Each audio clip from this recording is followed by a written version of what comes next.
सत्य तो ये है, विचार मन में चल ही रहे होते हमेशा हमेशा हमेशा हमेशा। लेकिन जब तुम ध्यानस्थ होने लगते हो, जब तुम ध्यान में बैठने लगते हो, तो अपने मन के विचार दिखने लग जाते हैं।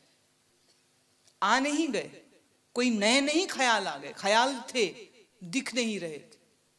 जैसे तुम कमरे को देखो, साफ लगता है, ठीक है, पर साफ का अर्थ ये नहीं कि वो माइक्रोस्कोपिकली भी साफ है, मतलब बड़ी बारीकी से साफ नहीं, साफ दिख सकता है। पर जैसे तुमने डस्टिंग करनी शुरू की, झाड़ पोंछ शुरू की, झाड़ पोंछ करते ही वो जो जमी हुई मिट्टी है, जो जमी हुई धूल है, वो निकलने लग गई, वो उड़ने लग गई। जमीन दूर से देखा, कोई मोटा कचरा है नहीं, कोई कागज नहीं, कोई ऐसा दिख नहीं रहा जिसको देख के आप कहो कि जमीन गंदी है।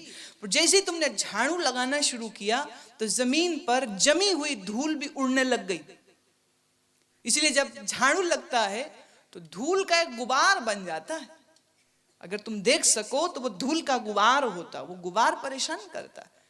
पर झाड़ू लगने पर वो जमी हुई धूल सामने आई, नहीं लगाते तो लगता साफी। ऐसे ही तुमको लगता है तुम्हारा मन ठीक है, कोई विचार ख्याल ज्यादा नहीं, पर जैसे ही ध्यान में लगे बैठने तो विचार ही विचार, विचार ही विचार, विचार ही विचार। कहां से आ गए विचार? विचार थे, वहीं पर थे, लेकिन इन विचारों को तुम देख नहीं पा रहे थे। पर जब ध्यान में बैठे, जब ध्यान में बैठे, तो चेतना ने जागृत होते ही तुम्हारे चित्त के संस्कार और विचार सब कुछ तुमको दिखलाने शुरू कर दिए। अपने चित्त में उठते ख्यालों और विचारों के प्रति निरपेक्ष हो जाओ, जागरूक हो, देख सब रहे हो, पर देख के भी संबंध न जोड़ना, निरपेक्ष हो जाना। तो निरपेक्ष भाव में ख्याल आया, विचार आया, कुछ देर रहेगा, फिर अपने आप चला जाएगा। कितनी देर रहेगा? जब आप विचार से रिश्ता जोड़ते हो तो विचार टिकता है। और तो और ये विचार कि मुझे ध्यान लग जाए,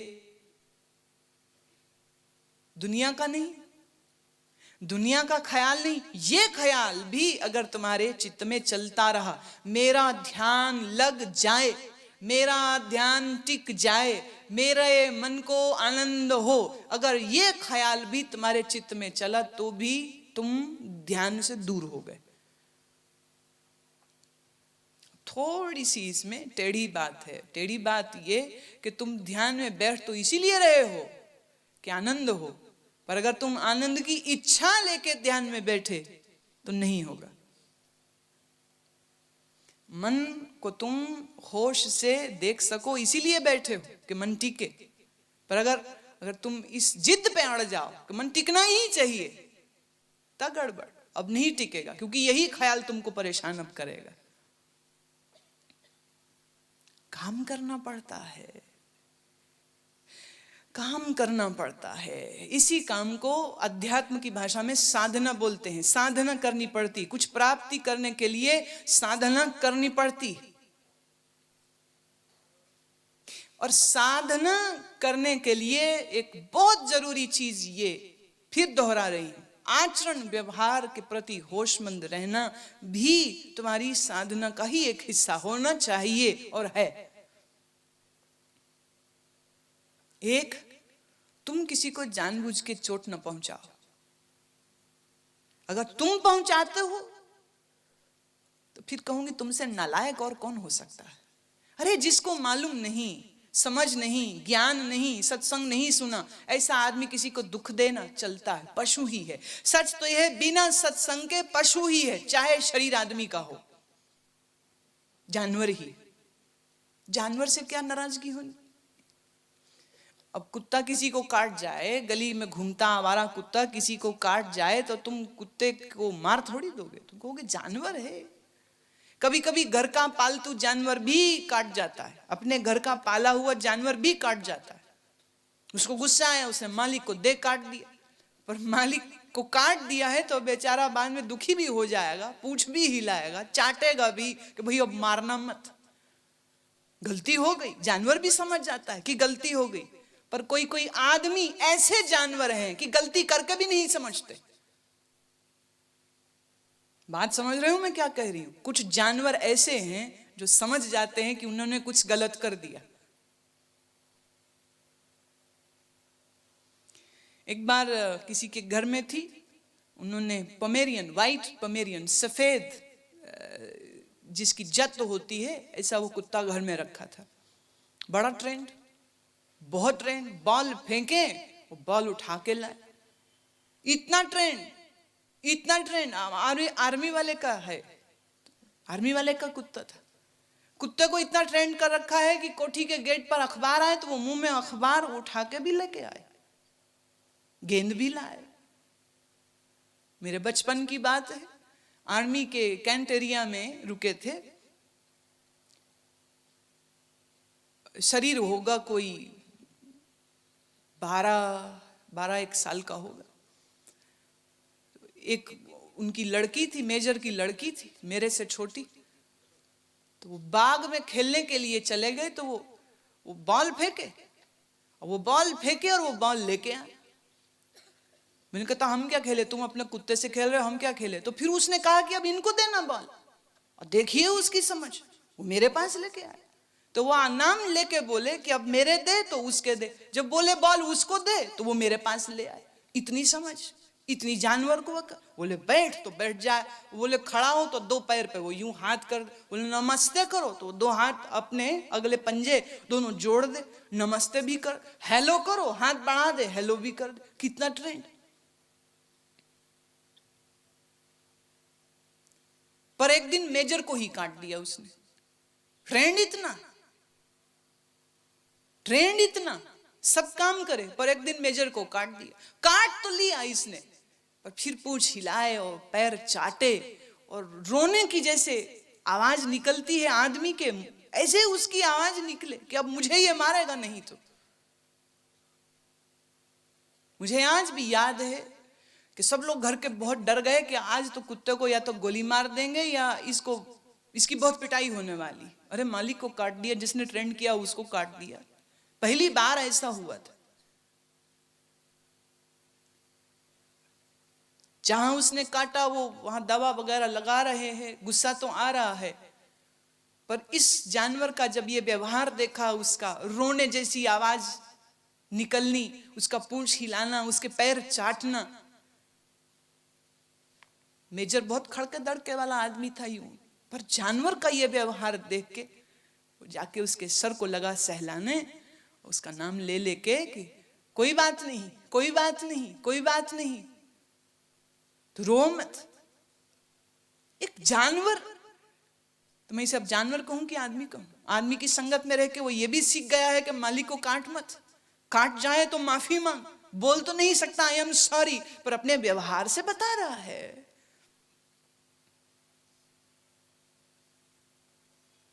जानवर अभी ऐसा कर जाए तो समझ लगती है, पर जब आदमी काट दे दूसरे को तो तुम कहोगे हम कोई कुत्ते हैं जो हम किसी को काटते हैं? बिल्कुल काटते हो, दांतों से नहीं काटते हो, जुबान से काट देते हो।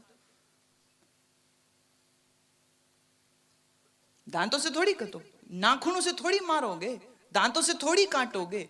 पर जब तुम किसी का मन दुखा देते हो, जब तुम किसी को कड़वा बोल देते हो, ये काटने से कम है क्या? सच तो ये है, विज्ञान ये कहता है, अरे ऐसा हुआ बहुत बार। एक अस्पताल में चार्ट लगता है, सरकारी हॉस्पिटल है, चार्ट लगा के पूरे इस 1 महीने में कितने रोगी आए और कितने रोगी ठीक हो गए, कितने रोगी हैं। ये जानवरों का अस्पताल है। तो चार्ट पर लिखा है 10 आवारा कुत्ते का इलाज हुआ जिनको रेबीज था। लिखा घर के पालतू कुत्ते ने अपने मालिक को काटा, 20 केस, उनमें से 19 ठीक हो गए हैं, 2 का इंजेक्शन अभी चल रहा है। तीसरी संख्या लिखी, रोड पे चलते किसी आवारा कुत्ते ने काटा, इतने रोगी आए 45, उन 45 में से 42 ठीक हो गए, अगले 2 का इलाज अभी चल रहा।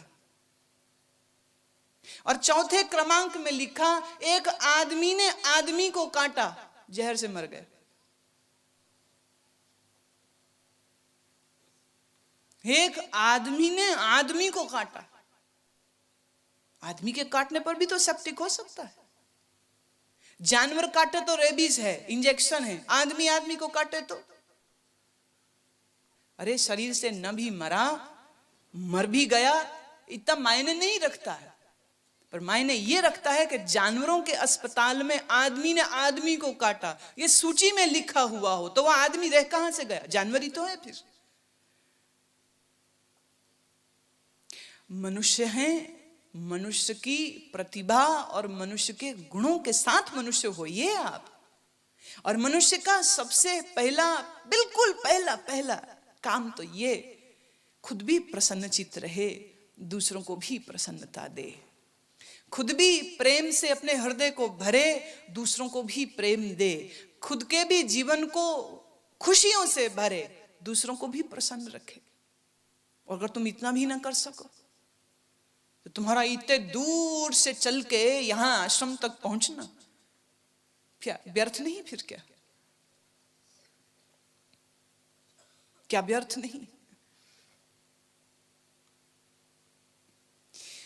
तुम्हारा व्यवहार, तुम्हारी बोली, तुम्हारी भाषा, तुम्हारा खाना, तुम्हारा पीना सुलझा हुआ होना चाहिए, व्यवस्थित होना चाहिए, सुंदर होना चाहिए। और जब ये सुंदर होने लग जाए तो फिर कहती हूं इसके साथ साथ किया गया ध्यान, जब साथ में ध्यान चलने लग जाए तो फिर भीतर भी सुंदर हो जाओगे और बाहर भी सुंदर हो जाओगे। और जब भीतर और बाहर दोनों जगह सुंदरता आ गई तो तुम खुद भी कह सकोगे आज हमारे ग्रह बसंत, बसंत हो गया, मंगलाचार हो गया। मंतन मौल्यो अत अनूप सूखे नाही छाव धूप। बाहर के पेड़ पौधे फूल सूख सकते, छाव ज्यादा हो जाए तो पौधे मर जाते, धूप तेज हो जाए पानी ना मिले तो पौधे मर जाते। लेकिन फिर सेवा और साधना और प्रेम से जो ये भीतर फूल खिलता है, इस फूल के खिलने का समय अवधि फिर कभी खत्म नहीं होती, ये खिलती ही चली जाती। पंखुड़ी दर पंखुड़ी दर पंखुड़ी दर, एक के बाद एक खिलना चलता ही चले, चलता ही चले, चलता ही चले। मंतन मौल्यो अथ अनूप सूके नाही छाव धूप, सगली रुति हरिया होए। वाह! कहते अब किसी एक ऋतु की इंतजार नहीं करनी पड़ती कि बसंत जब आए, अब तो सगली रुति, अब हर ऋतु मेरे लिए हरी हो गई। क्यों? क्योंकि मेरा मन हरा हो गया है, मेरा मन हरा हो गया है। और मन हरा हो जाए तो भीतर सुख, मन हरा हो जाए तो बाहर सुख। और मन हरा होने के लिए एक कदम जो बड़ा जरूरी है, और वो जरूरी कदम मैं फिर कह दूं, वो है रजा में रहना, हुक्म में रहना। गुरु के द्वार जाए, गुरु के शब्द सुने, गुरु से प्रेम करता है तो गुरु की आज्ञा में रहे, परमात्मा के हुक्म में रहे। मुझे याद पड़ता, कहानी सुनी, सूफी कहानी कहती है कि एक जहाज पर कुछ लोग सवार थे, यात्रा कर रहे थे। कई दिन हो गए सफर करते हुए और फिर तूफान आ गया, बरबस तूफान, बड़ा तूफान, इतनी बड़ी बड़ी लहरें उठे, चीख पुकार मच गई। नाविकों ने, सेलर्स ने, कैप्टन ने, सब ने कह दिया अब कुछ नहीं हो सकेगा, बचेंगे नहीं हम। SOS भेजे, अलार्म बेल्स भेजी, कुछ नहीं होगा। क्या होगा? अरे इतने बड़े जल प्रपात के साथ कौन लड़ेगा? आदमी की ताकत बहुत छोटी है, आदमी की सामर्थ्य बहुत छोटी है। और जब कभी प्रकृति अपना रंग दिखाती है ना, तो आदमी का मुंह खुला रह जाता है, आदमी बेबस हो जाता है, लाचार हो जाता है। प्रकृति के सामने तुम क्या कर सकोगे? किसी ने कहा अरे हम लोगों के बीच एक फकीर है, उस फकीर से कहो कि तू अगर मालिक का प्यारा है तो कहे अपने मालिक को हमारी जान बचा। लोग भाग के गए, फकीर को देखा, जहां सारा जहाज चीख पुकार कर रहा है, चिल्ला रहा है, वहां ये फकीर बैठा है आंख बंद किए हुए, न चीख न पुकार, कुछ नहीं। लोग लगे कहने, अरे बाबा क्या करते हो, अरे आंख खोलो देखो सारा जहाज डूब जाएगा, इतने लोग मर जाएंगे, कुछ तो दया कर। फकीर ने कहा, मैं क्या कर सकता हूं, तूफान मैं तो लाया नहीं, मेरी शक्ति नहीं कि मैं रोक सकूं, मैं क्या करूं। बोले तू दुआ तो कर सकता है, कर अपने खुदा से दुआ, कहे अपने रब से हमारी जान बख्श दे, हम ठीक ठाक अपने घरों पे पहुंच जाएं। फकीर ने कहा, उससे कौन कहे कि तू ये कर और ये ना कर, कौन कहे उससे, कह सकता है कोई उसको, किसकी मजाल कि उसको कह सके कि तू ये कर और ये ना कर, मैं नहीं कह सकता। पर लगे लोग चिल्लाने, पांव पकड़ लिए, आहा क्या करे क्या करे। फकीर कहता, अच्छा पिघल गया मन, करता हूं दुआ। हाथ उठाए, लगा दुआ करने।